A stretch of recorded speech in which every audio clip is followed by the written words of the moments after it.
You know how some dates on the calendar just pop? Well, have you ever stopped to think about why a day that's a huge celebration for one person can feel like this massive source of dread for another? Yeah, we're talking about anniversaries. That one little red circle on the calendar that, for some people, carries a surprising and pretty heavy weight. So let's take our couple, Maya and Elias. For Maya, that red circle is everything. It's a monument to 5 whole years of love, a total victory. But for Elias, her partner, that same exact circle just triggers this wave of stress. Now, he loves her deeply, but the day itself, it fills him with this quiet, gnawing panic. So what's really going on here? It's so easy to just fall back on that old stereotype, right?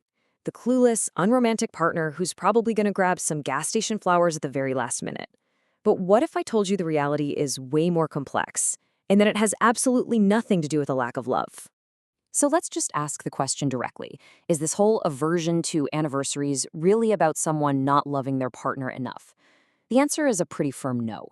The real reasons are a fascinating mix of psychology, everything from performance anxiety to the very way our brains perceive time itself. Let's break it down. All right, here's where it gets really interesting. First up, let's talk about something called performative anxiety. So try to put yourself in Elias's shoes. You're at work, minding your own business, and this ad pops up for a diamond anniversary package. Instead of feeling inspired, your chest just tightens. Why? Because the day has suddenly shifted from being about a feeling to being about a performance. So what is performative anxiety?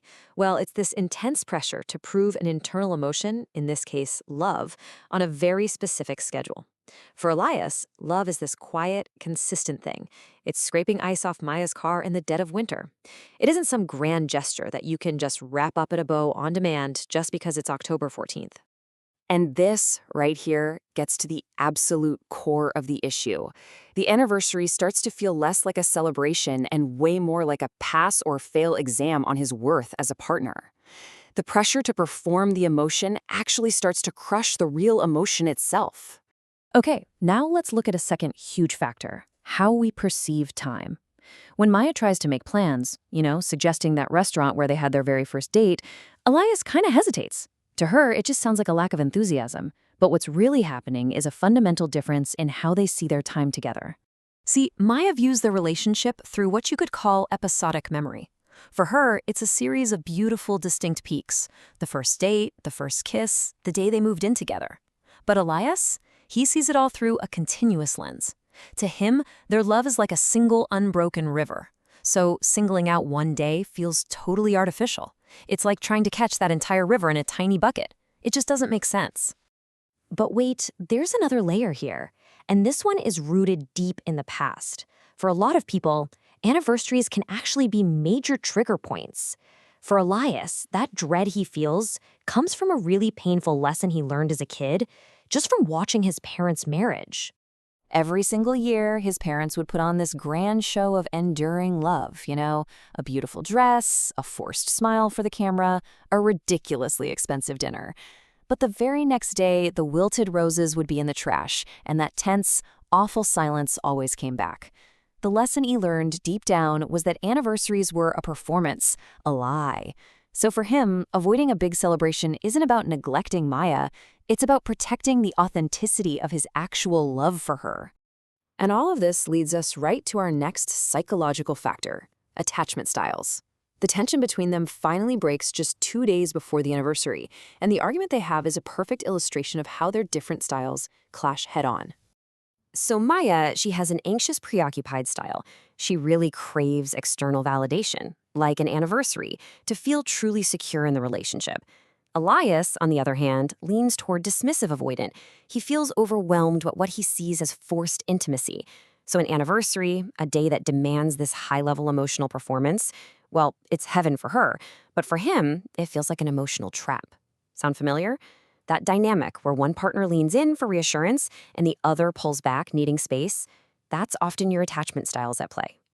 So what happens next is absolutely crucial. This is their breakthrough moment.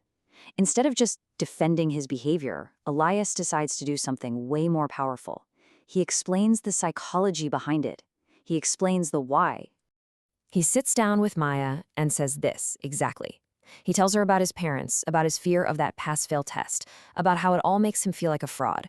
He makes himself completely vulnerable, translating all that internal anxiety into something she can finally understand. And Maya's response? It changes everything. She reframes the whole idea of an anniversary. She tells him it's not a test for him, but a bookmark for her. Just a moment to pause and appreciate their journey. And just like that, her anger melts away, and all that's left is empathy. So, how did they actually bridge this huge gap? Well, instead of forcing the old tradition that clearly wasn't working, they decided to rewrite the script entirely. They created a new celebration, one that honored both of their psychological needs. So on October 14th, they sit down together with a simple box, and inside are these little slips of paper with small, authentic memories from the past year. Things like set off the smoke alarm, ate pizza on the floor. Reading these moments celebrates their continuous, real love, the everyday stuff, without any of the pressure of a grand gesture. Maya gets her bookmark, and Elias gets authenticity. It's a win-win. Ultimately, this whole story teaches us such a profound lesson about love, doesn't it? The absence of a big, grand gesture is not the same thing as the absence of affection. It invites us to look past the tired old stereotypes and really try to understand the complex reasons behind our partner's behavior. And this contrast just captures it perfectly. For some people, love is a firework. It's loud, it's expensive, it's designed to impress everyone. But it fades in seconds. For others, like Elias, love is the foundation of a house. It's quiet, it's rarely celebrated, it's not designed for applause, but it's built to last through every single day of the year. Which brings us to a final question for you to think about. Every single relationship operates on these unspoken rules and expectations. So take a moment and ask yourself, what is the unwritten script in yours? And maybe more importantly, is it time to have a real conversation about rewriting it together? Please like and subscribe.